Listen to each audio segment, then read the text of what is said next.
पहली बार इस साल एक नए इंपीरियल किंग का फिल्म निकला है। 2016 के बाद से फर्स्ट इंपीरियल किंग जो बने हैं वो है मिस्टर विकास घोष। एक बार जोरदार तालियों से स्वागत किया जाए।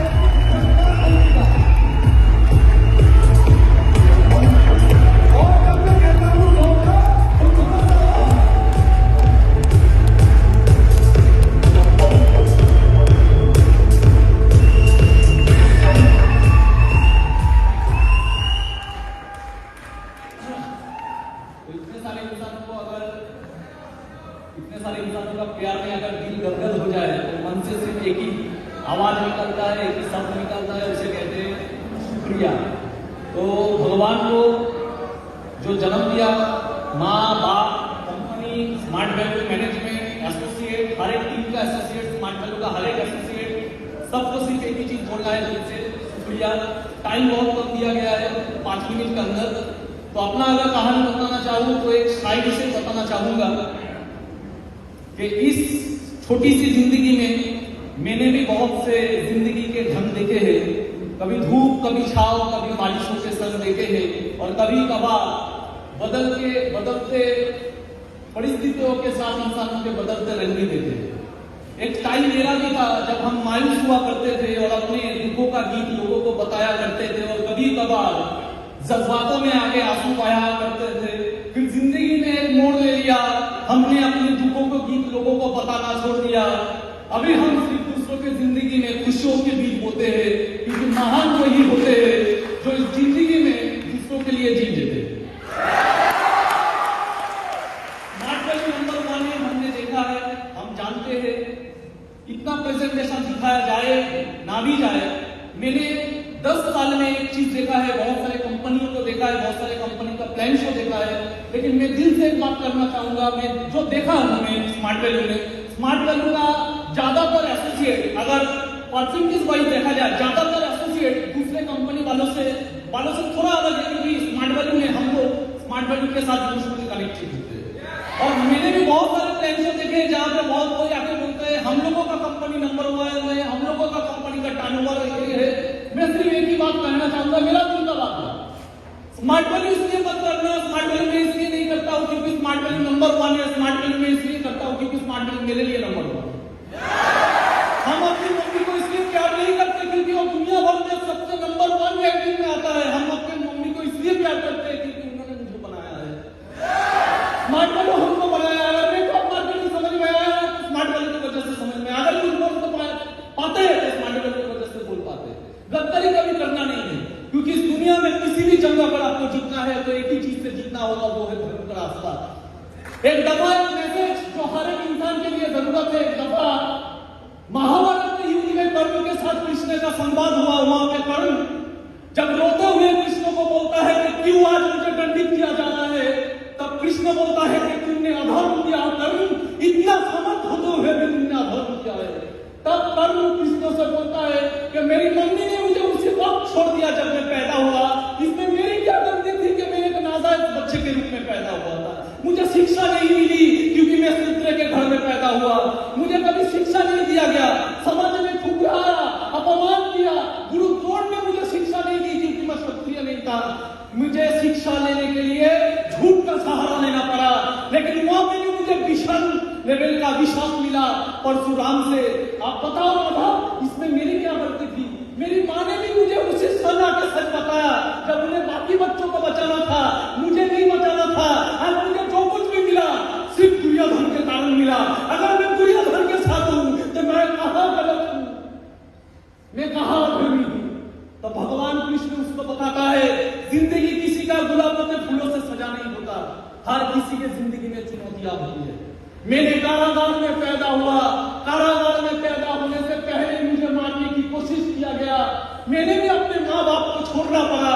तुम तो उस लड़की से शादी किए जिसको तुम चाहते थे, मैं जिसको चाहता था उससे मेरा मिलाप नहीं हुआ। मुझे तो सिर्फ वही मिली जो मुझे चाहती थी, या तो जिसको मैंने राक्षस से बताया। तुम्हें तो धनुर्विद्या मिली, मुझे ना विद्या मिली, ना सेना मिला, ना राजत्व मिला। मुझे कुछ नहीं मिला। सिर्फ क्या मिला? जन्म के बाद ही मुझे सिर्फ मिला एक झूठ गाय और गोबर। मुझे कुछ नहीं था।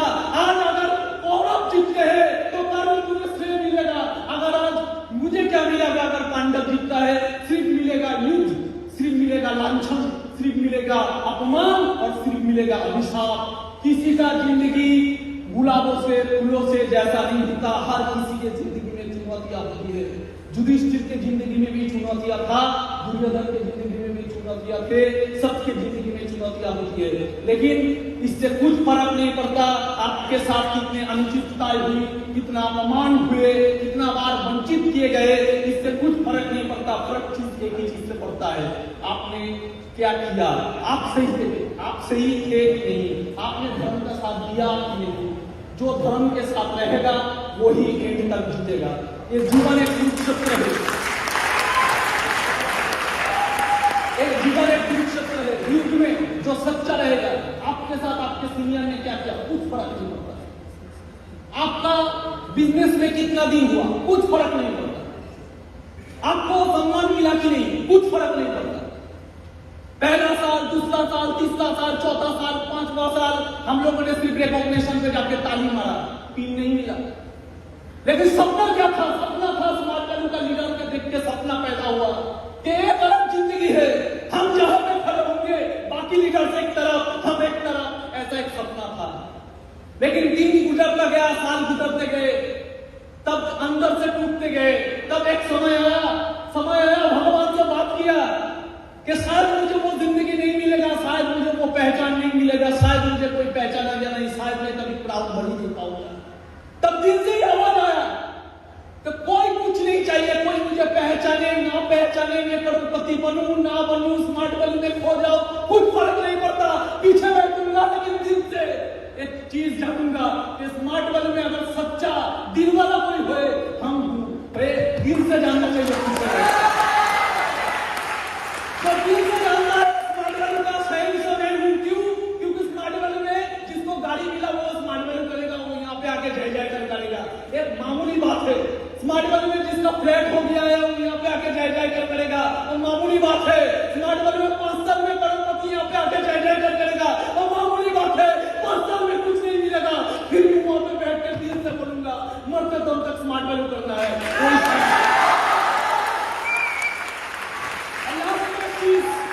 जिंदगी में स्मार्ट वैल्यू मिल जाए, जिंदगी में हम स्मार्ट वैल्यू के साथ कनेक्टेड हो जाओ, सब कुछ सही है।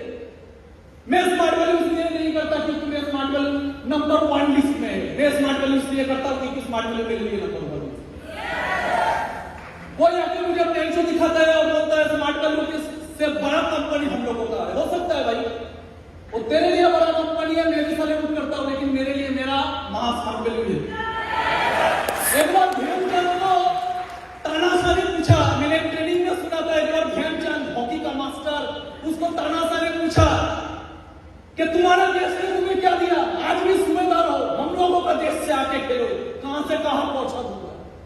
जब देश का सवाल आया तब ध्यानचंद ने बोला, अगर देश का सवाल आया, अगर खेलना ही है, मैं अपने देश से खेलूंगा, क्योंकि मेरा देश का जिम्मेदारी नहीं है मुझे आगे बढ़ाना, मेरा जिम्मेदारी है मेरा देश को आगे बढ़ाना। कितना बढ़ाना है, हो सकता है कर दिया है, करोड़पति निकल गया है और भी निकलेगा।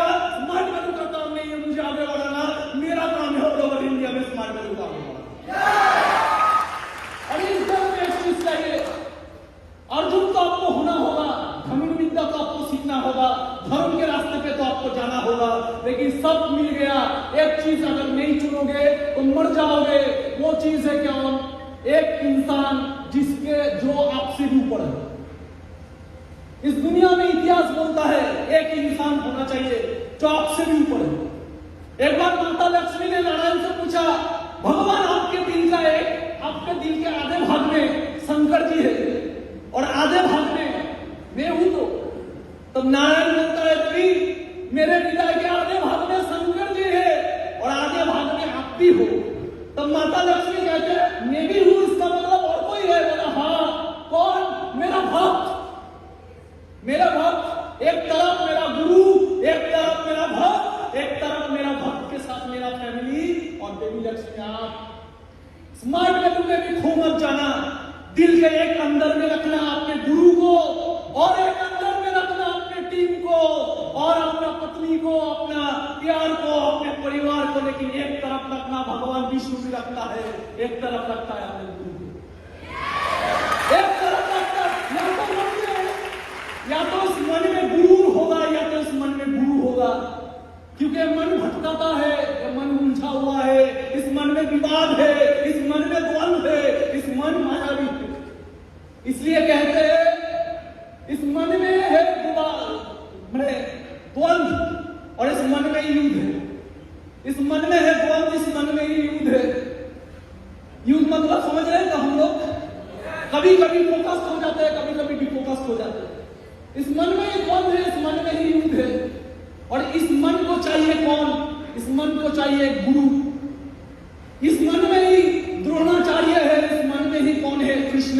इस मन ही कौन है? दुर्योधन। इस मन की कौन है? पार्थ। और इस युद्ध में आपको समझना है क्या चीज है यथार्थ। इस युद्ध में अगर आपको जीतना है तो आपको यथार्थ काम करना पड़ेगा। यथार्थ मतलब जो बंगाली में कहते हैं यथार्थ। यथार्थ माने की क्या करते हैं?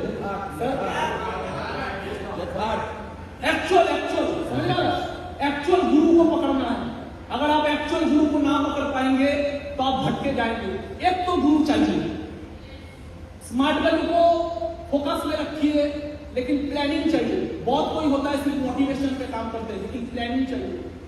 धर्म के रास्ते पे चलना है। धर्म के रास्ते पे मतलब कोई कुछ भी करे, कुछ फर्क नहीं पड़ता। आपके साथ क्या हो रहा है कुछ फर्क नहीं पड़ता। आपका नियत ही कैसा होगा, जैसे आपका नियत होगा। और नियत को अगर सही रखना है तो एक गुरु चाहिए। समझ में आ रहा है? Thank you.